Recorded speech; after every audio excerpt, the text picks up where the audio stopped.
पापा जी, क्या है ये? आपको दिखाई नहीं दे रहा वो पोछा लगा रही है? रुक सकते हैं ना 5 मिनट आप?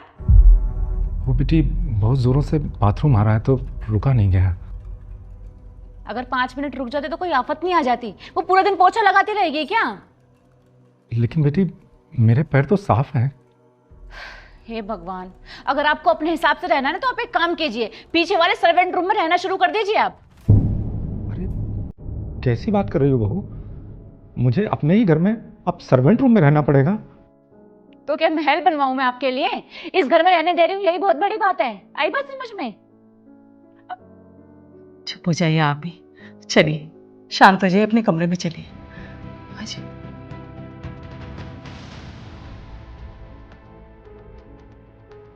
सुनो, अंदर से डस्टिंग कर देना और ये प्लेट भी ले जाना।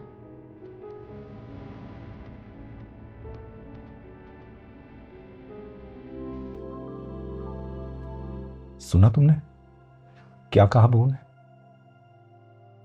सर्वेंट रूम में रह लो। जिस घर को बनाने में मैंने अपने रिटायरमेंट का सारा पैसा लगा दिया, उसी में रहने के लिए ये लोग कह रहे हैं कि घर में रहने दे रहे हैं, तो क्या कम ये?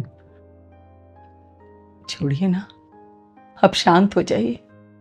क्या शांत हो जाऊं? क्या शांत हो जाऊं? ये घर मैंने कितनी तमन्नाओं से, कितनी ख्वाहिशों से बनाया था।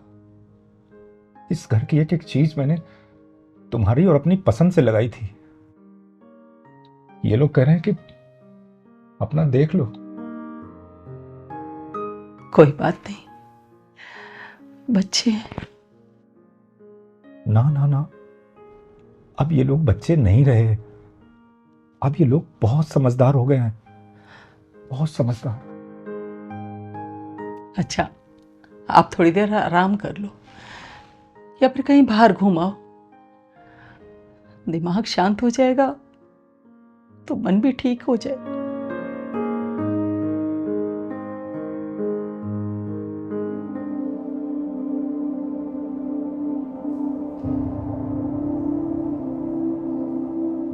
वो बेटे, मुझे तुमसे कुछ बात करनी थी। हाँ बोलो। तुम बहू को थोड़ा समझा दो, वो बेवजह मुझ पर चिल्लाती रहती है। आपकी आदतें ही ऐसी हैं। पूरी जिंदगी माँ ने आपकी आदतों को सहाया। जरूरी नहीं बहू भी समझे। उसको समझाने से पहले अपने आप को समझाइए, सुधारिए अपने आप को। मेरी आदतें? हाँ बाबा, आपकी आदतें। अगर इस घर में आपको ढंग से रहना, शांति से रहना है ना, तो अच्छे से रहना पड़ेगा। जैसे सौरा चाहती है वैसे रहना पड़ेगा। अगर नहीं रह सकते तो अपना कहीं और देख लीजिए।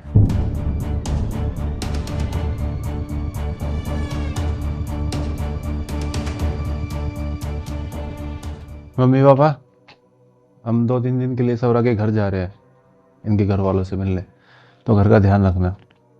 ठीक है बेटा।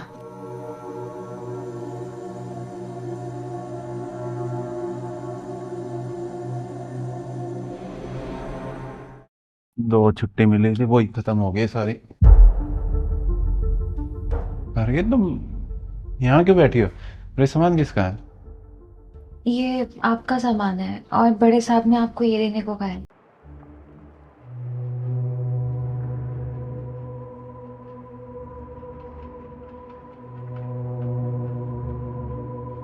संजू बेटे, मैं और तुम्हारी माँ तीर्थ यात्रा पर जा रहे हैं। तुम दोनों का सारा सामान मैंने बाहर रखवा दिया है। अपने लिए नया घर ढूंढ लेना, क्योंकि ये घर मेरी कमाई का है और मेरे नाम है। इस पर तुम्हारा कोई हक नहीं। और हाँ, ये घर मेरे मरने के बाद भी तुम्हें नहीं मिलेगा, क्योंकि मैंने इसे एक ट्रस्ट को दान कर दिया है और इससे तुम्हारी बहन को भी कोई प्रॉब्लम नहीं है। हाँ, अगर तुम चाहो तो गांव वाले घर में रह सकते हो, उस पर तुम्हारा हक है।